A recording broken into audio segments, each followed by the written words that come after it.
தள்ளப்பட்ட கல்லே தலைக்கல்லாயிற்று. என்னை சுற்றிலும் இருக்கிறவர்கள் என்னையும் என் குடும்பத்தையும் தள்ளப்பட்ட கல்லாய் என்னை தள்ளிவிட்டு இருக்கலாம், என்னை ஒதுக்கி வைத்திருக்கலாம், என்னை தூக்கி எறிந்திருக்கலாம், என்னையும் என் குடும்பத்தையும் உதாசீனப்படுத்தி தள்ளிவிட்டு இருக்கலாம். ஆனால் இயேசு என்னை பார்த்து சொல்லுகிற தீர்க்க தரிசனமான வார்த்தை, அவர்கள் உன்னை தள்ளின கல்லாய் பார்த்தாலும் நான் உன்னை தலைக்கல்லாய் பார்ப்பேன் என்று இயேசு சொல்லுகிறார். உலகத்தால, உறவுகளால, சமுதாயத்தால தள்ளப்பட்ட நிலைமையில் இந்த சத்தத்தை கேட்டுக் கொண்டிருக்கிறீர்களா?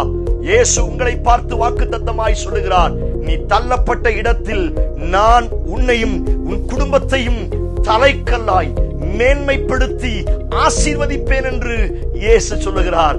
நீங்கள் தள்ளப்பட்ட கல் அல்ல, தலைக்கல் என்று இயேசு வாக்கு